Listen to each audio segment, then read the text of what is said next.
नमस्कार मित्रांनो, after marriage एक प्रेमकथा भाग 54 मध्ये आपण पाहणार आहे. दुसऱ्या दिवशी संडे होता आणि आज रोहित घरी येणार होता. त्यामुळे योगिता आणि सुमित्रा किचनमध्ये जेवण बनवत होत्या. तन्वी आणि आत्या योगिताने बनवलेला गरमागरम उपमा खात होत्या. नुसतं खात बसण्यापेक्षा स्वयंपाक बनवायला पण शिक जरा. बघलं तेव्हा नुसती खात बसलेली असते. प्रवीण तन्वीला चिडवत म्हणाला, तू पण खा ना, जा.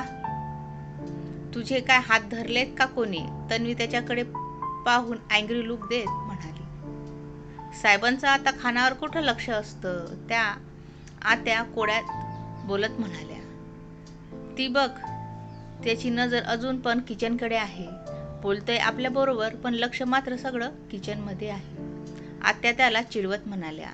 आत्या, तुला तर ना मला छेडायला कारणच पाहिजे, म्हणत तो यांच्या पुढच्या बोलण्याकडे दुर्लक्ष करत, मम्मा काय स्पेशल बनवतेस म्हणत किचनमध्ये आला.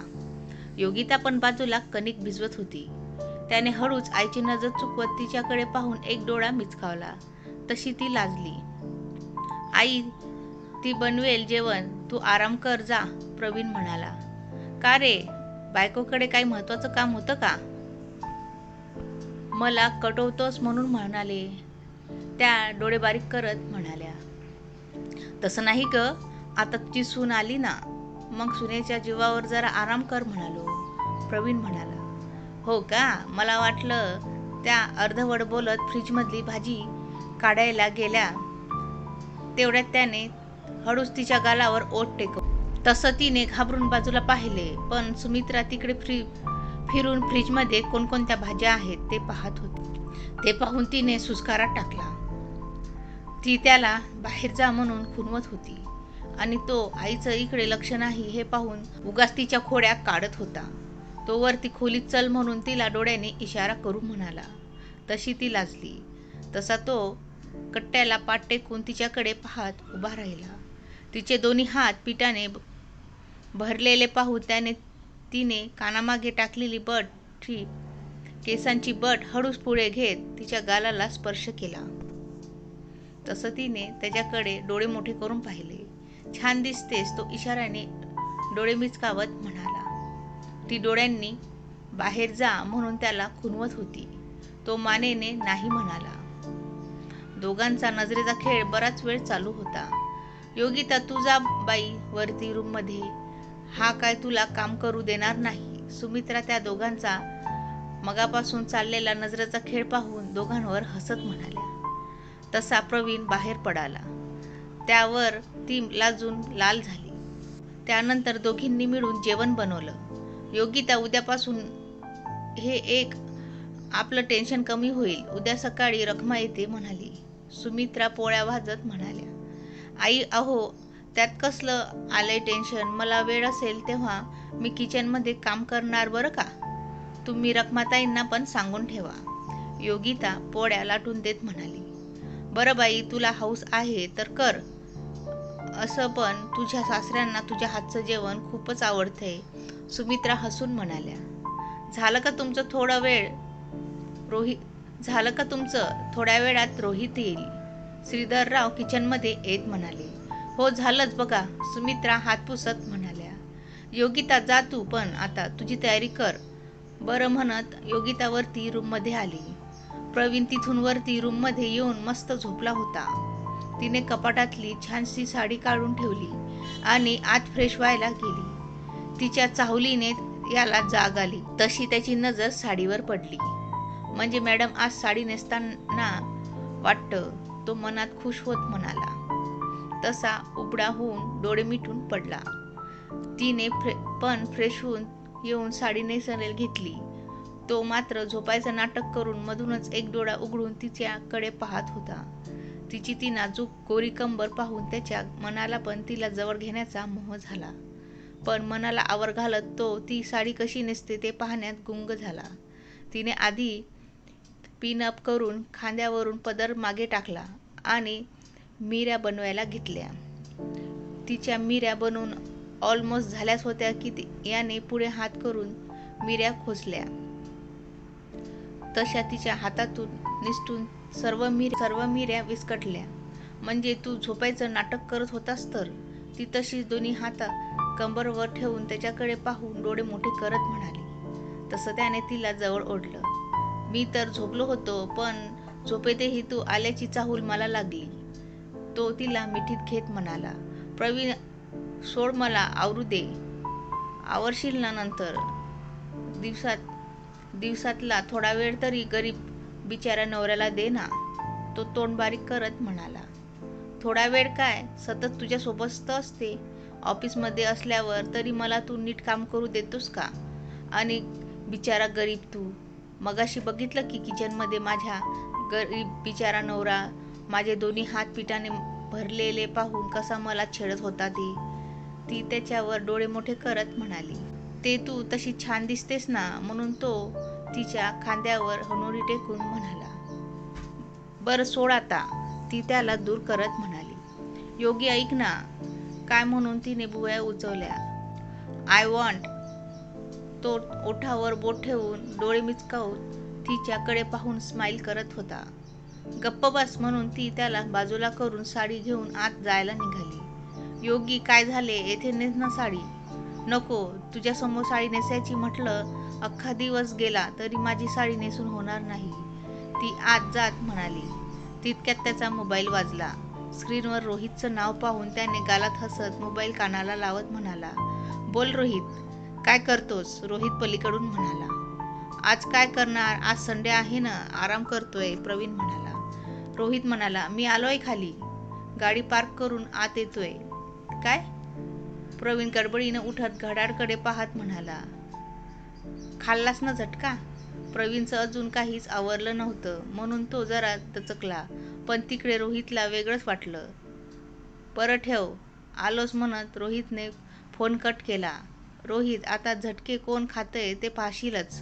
प्रवीण गालात हसत मोबाईल बाजूला ठेवत त्याचा आवरायला आत निघाला. तेवढ्या समोरून योगिता साडी नेसून बाहेर आली. आत जाता जाता याने अचानक तिच्या मिऱ्या पकडण्याची ॲक्टिंग करत हात पुढे करून तिला हुकवणी दिली. तशी ती एक पाऊल मागे जात म्हणाली, नको नाटकी करू, आवर जा लवकर. तो हसत आत गेला. इकडे खाली रोहित आला होता. सुमित्रांनी त्याला पाणी देऊन त्याच्यासाठी चहा बनवला. श्रीधरराव आणि रोहित गप्पा मारत बसले होते. तेवढ्यात हे दोघे त्यांचा आवरून एकमेकांचा हात हातात घेऊन जिन्यावरून खाली येत होते. रोहितने योगिताला प्रवीणसोबत पाहिले आणि ताडकन उठून उभा राहिला. हा होता पहिला झटका, प्रवीण गालात हसत आपल्या मनाशी म्हणाला.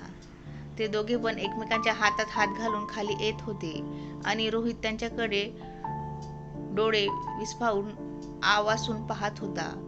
काय झाले रोहित, म्हणत प्रवीणने हात पुढे करत त्याचं वाचलेलं तोंड बंद केलं आणि म्हणाला. हा होता पहिला झटका, आता पाहूया कोण झटके खाते.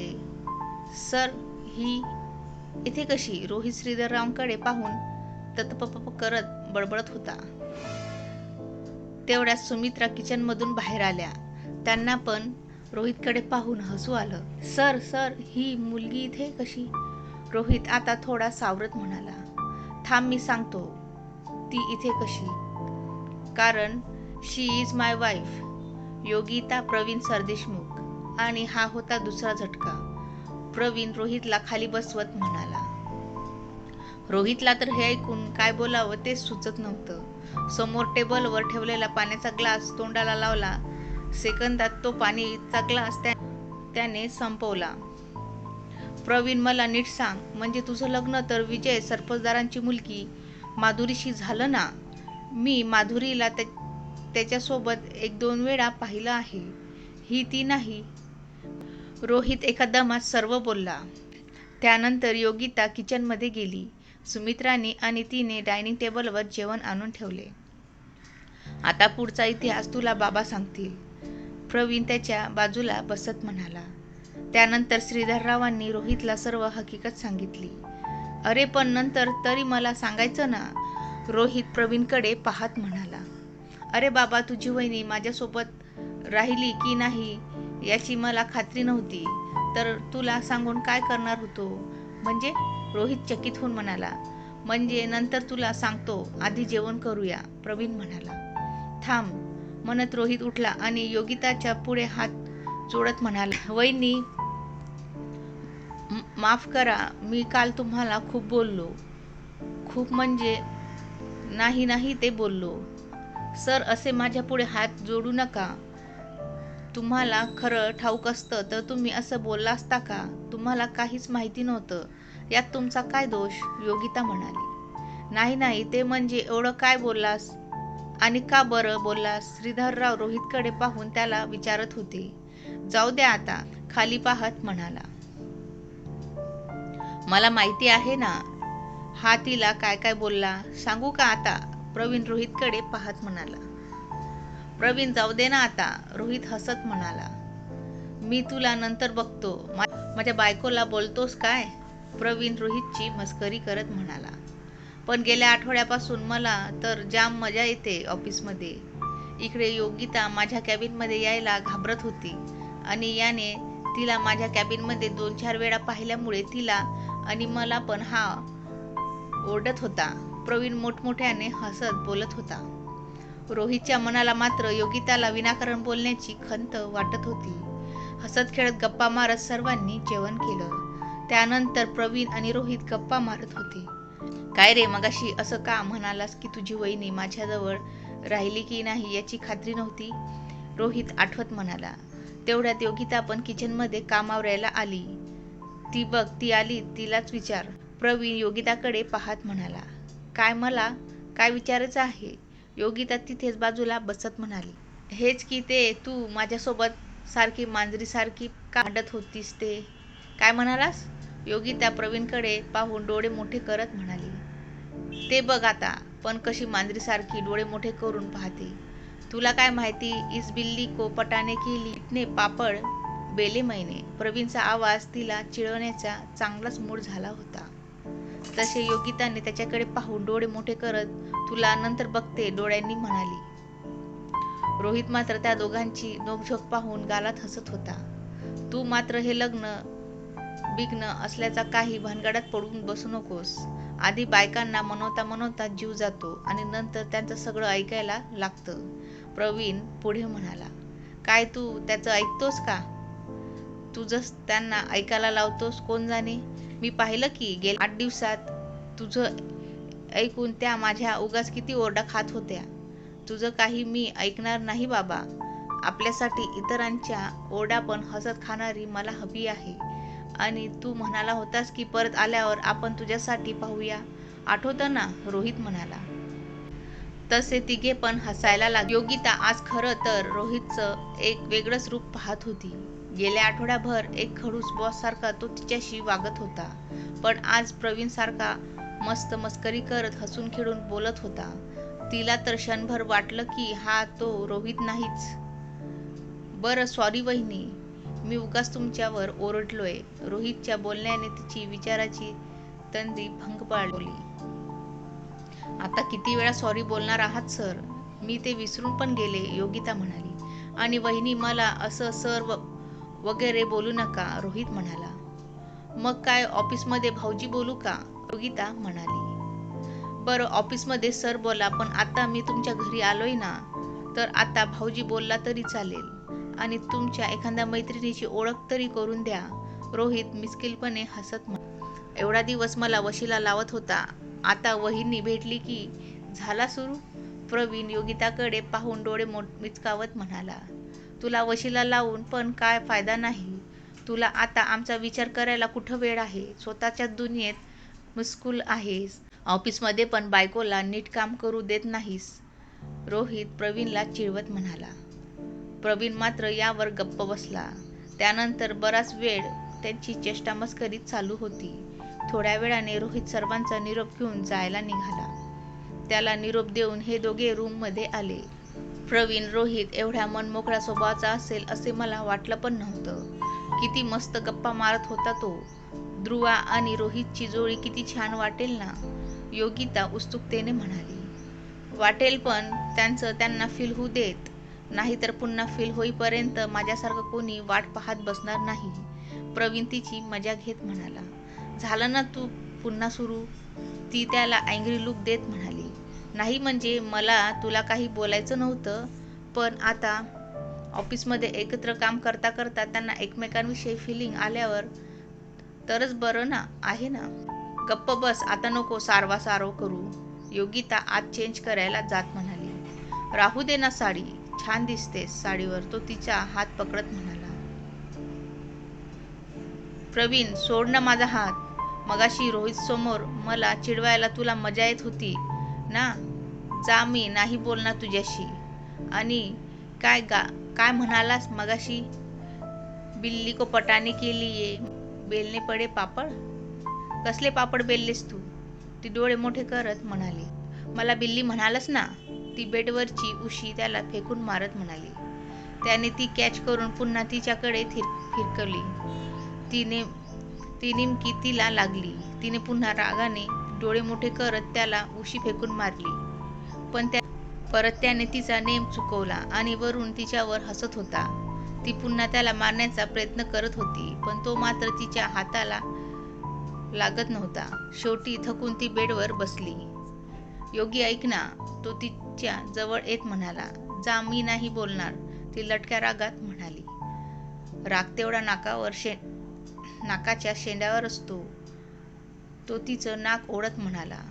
औच, दुखलं ना, ती कडवडून म्हणाली. योगी ऐक ना, सॉरी ना जानू. योगी बोल ना ग आता.